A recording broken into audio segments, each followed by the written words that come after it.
O Senhor esteja convosco. Proclamação do Evangelho de Jesus Cristo, segundo Mateus. Glória a vós, Senhor. Depois da multiplicação dos pães, Jesus mandou que os discípulos entrassem na barca e seguissem à sua frente para o outro lado do mar, enquanto ele despedia as multidões. Depois de despedi-las, Jesus subiu ao monte para orar a sós. A noite chegou e Jesus continuava ali sozinho. A barca, porém, já longe da terra, era agitada pelas ondas, pois o vento era contrário. Pelas 3 horas da manhã, Jesus veio até os discípulos andando sobre o mar. Quando os discípulos o avistaram andando sobre o mar, ficaram apavorados e disseram: "É um fantasma!" e gritaram de medo. Jesus, porém, logo lhes disse: "Coragem, sou eu, não tenhais medo." Então Pedro lhe disse: "Senhor, se és tu, manda-me ir ao teu encontro, caminhando sobre a água." E Jesus respondeu: "Vem." Pedro desceu da barca e começou a andar sobre a água, em direção a Jesus. Mas quando sentiu o vento, ficou com medo. E começando a afundar, gritou: "Senhor, salva-me." Jesus logo estendeu a mão, segurou Pedro e lhe disse: "Homem fraco na fé, por que duvidaste?" Assim que subiram no barco, o vento se acalmou. Os que estavam no barco prostraram-se diante dele, dizendo: "Verdadeiramente, tu és o Filho de Deus." Palavra da salvação.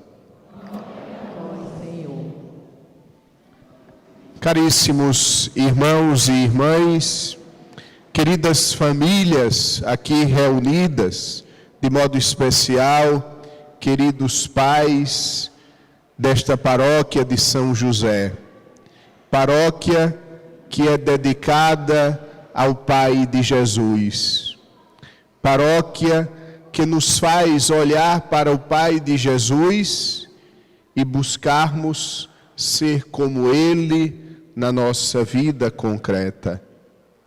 O Evangelho de hoje, ele pode ser lido de duas maneiras. A primeira maneira é um fato que aconteceu na vida dos apóstolos. A primeira maneira é um milagre realizado por Jesus. Os apóstolos estão atravessando o mar, o vento é contrário, mas Jesus vem ao encontro deles, faz Pedro caminhar sobre as águas e depois Pedro, no momento de medo, começa a afundar, mas Jesus segura a mão de Pedro e coloca Pedro de novo no barco. Mas existe, como disse, um segundo modo de ler o Evangelho. Esse Evangelho de hoje é um retrato do que é a igreja. E é sobre esse segundo modo de ler o Evangelho que eu proponho que nós meditemos nesse momento. Vejam, eu proponho que nós meditemos. Eu não proponho que vocês estejam escutando o padre falar, mas eu proponho algo mais profundo. Eu proponho que nós juntos, guiados pelo sacerdote, consigamos compreender a profundidade, a beleza do ensinamento contido no Evangelho de hoje. Primeira coisa, a igreja é a barca de Cristo. A igreja é essa realidade que nos permite atravessar o mar agitado da vida. Sem a igreja, nós afundamos. Sem a igreja, nós não temos condição alguma de atravessar o mar agitado da vida, porque sem a igreja, nós não temos a palavra de Deus. Mas padre, eu tenho a Bíblia. Como é que eu não tenho a palavra de Deus se eu não tiver, mesmo que eu não tenha a igreja, como é que eu não teria a palavra de Deus? Você não teria a palavra de Deus, porque a palavra de Deus nasce da igreja. A Bíblia Sagrada foi a igreja que nos deu. Sem a igreja nós não temos os sacramentos. E os sacramentos são como o casco deste navio que nos faz atravessar o mar da vida. Mas também os sacramentos são como os remos deste barco, nos impulsionam. Cada vez que nós recebemos um sacramento, o barco da igreja avança mais. E a nossa vida avança juntamente com a igreja. Mas Jesus faz o seguinte: Jesus vai para o monte orar e manda os discípulos atravessarem o mar. Jesus no monte é o sinal de Jesus que subiu ao céu. É Jesus, depois da sua ascensão, sobe ao céu para rezar por nós, para interceder por nós. É Ele o primeiro intercessor. É Ele o primeiro e principal a rezar dia e noite por nós. E nos manda atravessar o mar agitado. Porém, nós nos damos conta, na metade do caminho, de que sem Jesus nós não conseguiremos atravessar o mar agitado da vida. Sem Jesus, a nossa família não consegue sobreviver às dificuldades, aos sobressaltos. Sem Jesus, a nossa realidade se transforma em uma realidade ameaçadora.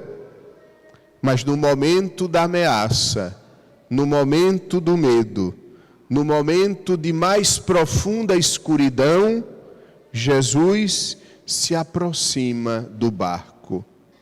E qual é a atitude dos apóstolos quando Jesus se aproxima do barco? Qual é a atitude nossa quando Jesus se aproxima da nossa vida? Eles gritaram com medo, porque não reconheceram o Senhor. Quantas vezes Jesus entra na nossa vida e a nossa atitude é uma atitude de medo, porque não reconhecemos o Senhor.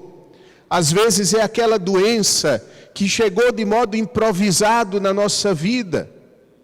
E, no entanto, ali era a presença de Jesus, me chamando a atenção para a beleza da vida, me chamando a atenção para a necessidade de reconquistar o sentido da minha vida em família.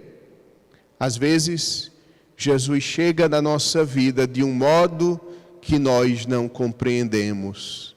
E às vezes nós temos medo, porque não o reconhecemos. Sobretudo, quando Jesus nos visita com o sofrimento. Quando Jesus nos visita com aquela realidade que nós não compreendemos e não esperaríamos passar por ela. Porém, Jesus logo diz aos apóstolos: coragem, sou eu, não tenhais medo. No meio da dificuldade, Jesus se revela. Jesus diz quem Ele é, sou eu. Jesus diz o que Ele veio fazer conosco, coragem. E Jesus nos anima, não tenhais medo, porque eu estou convosco. Se nós olharmos a história da igreja, nesses 2000 anos de história, nós veríamos exatamente a presença de Jesus dizendo à igreja: sou eu, coragem, não tenhais medo. E Pedro pede um sinal, pede para ir caminhando até Jesus. E Pedro vai, Pedro consegue, porém, dado alguns passos sobre as águas, Pedro começa a afundar, porque Pedro começou a olhar para as suas forças. Aquele mesmo Pedro que estava andando sobre as águas, ele se esquece de quem o fez andar sobre as águas. E ele pensa que é ele a caminhar sobre as águas, quando na verdade é a força do Senhor. Então Pedro começa a afundar. Sempre que eu e que vocês confiamos demais nas nossas forças, sempre que nós nos esquecemos que é Jesus que nos faz caminhar sobre as águas, sempre que isso acontece, nós começamos a afundar. Quando nós pensamos que nós somos muito bons, quando nós pensamos que nós somos santos demais, quando nós colocamos-nos numa situação de julgamento dos outros, nós começamos a afundar na nossa própria vida, porque deixamos de olhar para Jesus, porque pensamos que o que está nos fazendo caminhar sobre as águas é a nossa própria força, é a nossa própria coragem, quando na verdade é o amor misericordioso de Deus. E todas as vezes que nós desviamos dele o nosso olhar, nós afundamos no mar da vida. E qual é a atitude de Jesus? A atitude de Jesus seria: muito bem, Pedro, você deixou de olhar para mim, você pensa que é você mesmo que tem poder para caminhar sobre as águas, então agora pode afundar. Então agora eu não farei mais nada, porque você deixou de olhar para mim. Essa não é a atitude de Jesus. Jesus, pelo contrário, estende a sua mão. Porque Jesus não se cansa de nos perdoar. Disse o Papa Francisco, somos nós que nos cansamos de pedir perdão. Jesus não se cansa de estender a sua mão constantemente à sua igreja, para evitar que ela caia e afunde nas águas da vida. Jesus não se cansa de olhar e de estender a sua mão para a nossa família. Jesus não se cansa de estender a sua mão aos pais aqui presentes, para que continue sendo pais num tempo tão difícil como o nosso.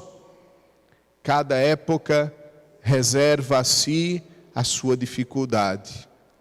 Mas não teria medo de dizer que parece que nós vivemos uma das épocas mais difíceis do mundo, uma das épocas mais agitadas do mundo, porque estamos perdendo de vista Jesus.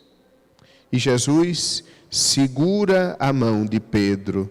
Homem fraco na fé, por que duvidaste? Este duvidaste, a gente pode pensar que foi Pedro ter duvidado de caminhar sobre as águas. Na verdade, o que Jesus está dizendo é: por que te faltou a fé? Por que não acreditaste em mim? Por que deixaste de olhar para mim? Acreditar em Jesus é manter os olhos fixos nele. Mas Pedro é recolocado diante dos outros na barca. E o que os outros fazem? Os outros reconhecem o poder de Deus. Verdadeiramente, tu, ó Jesus, és o Filho de Deus. E é isso que a igreja faz há 2000 anos. A igreja, atravessando o mar da vida, a igreja vê a presença de Cristo, que estende a sua mão e diz ao mundo: verdadeiramente, Jesus é o Filho de Deus, e somente nele encontraremos salvação e redenção. Com base nisso, amados irmãos, concluindo a homilia, hoje a CNBB, que é a Conferência Nacional dos Bispos do Brasil, pediu para nós, os padres, fazermos algo importante, conversarmos sobre o aborto, porque está em tramitação num dos poderes da República, a possibilidade de descriminalizar o aborto. E os bispos então nos pediram para que nós, no Dia dos Pais, conversássemos francamente entre nós, na presença de Deus, sobre esse tema. O que é o aborto?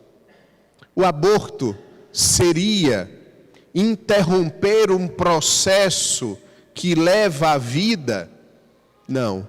O aborto não é interromper um processo que mais tarde daria na vida humana. O aborto é matar uma vida humana. E é somente por isso que a igreja toca nesse tema, porque a primeira coisa que a igreja deve fazer, amados irmãos e irmãs, a primeira coisa que a igreja deve fazer é colocar-se como serva dos mandamentos de Deus.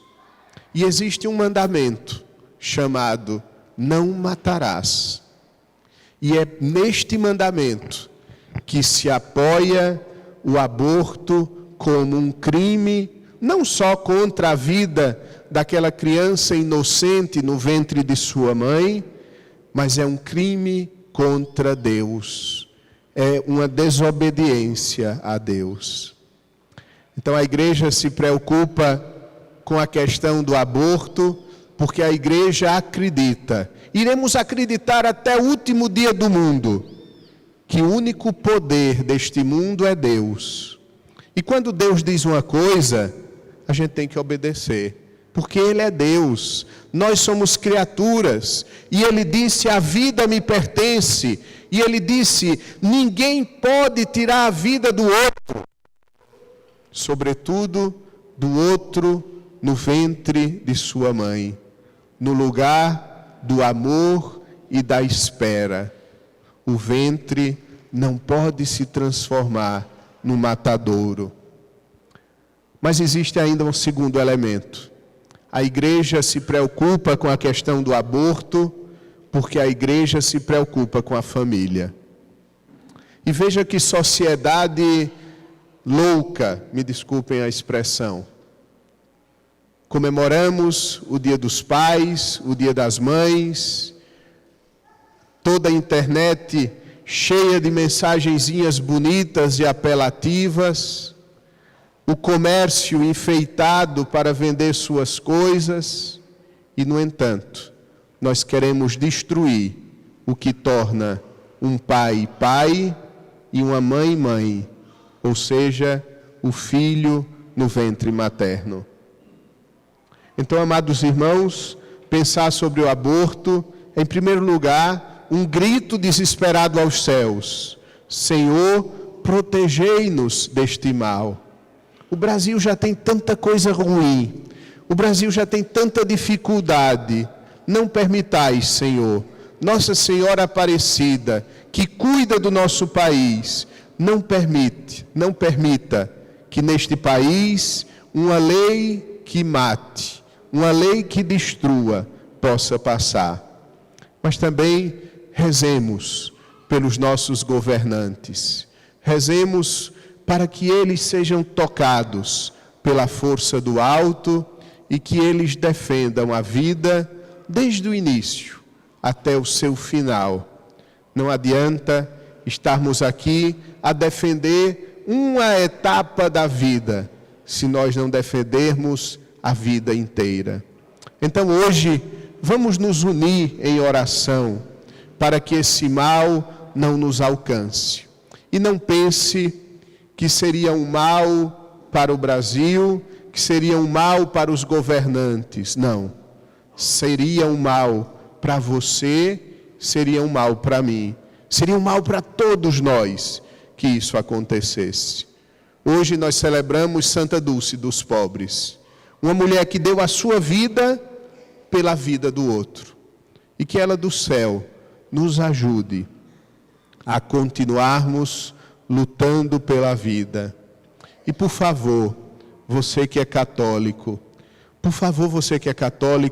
pense sobre isso. Nunca seja a favor do aborto. Se você tem dúvida, me procure.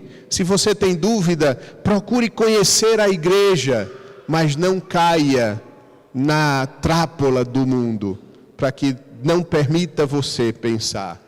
Dito isto, nós não estamos contra as pessoas que praticaram o aborto. Só Deus sabe o que as levou a tomar uma decisão tão triste como essa.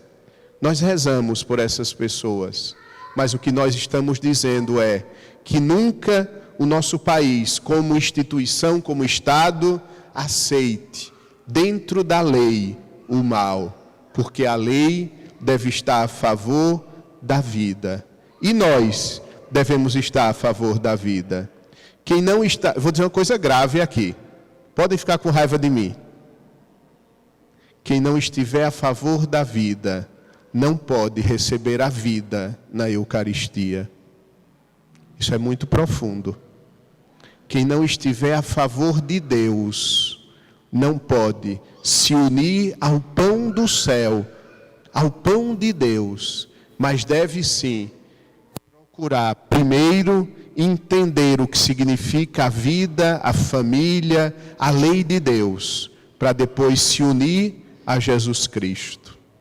Somente assim nós faremos parte da família de Deus. E somente assim vai ter sentido dizer: Feliz Dia dos Pais. Do contrário, somos um bando de loucos, com a mente dividida, que desejamos o Dia dos Pais e desejamos a morte dos filhos. Creio em Deus Pai Todo-Poderoso,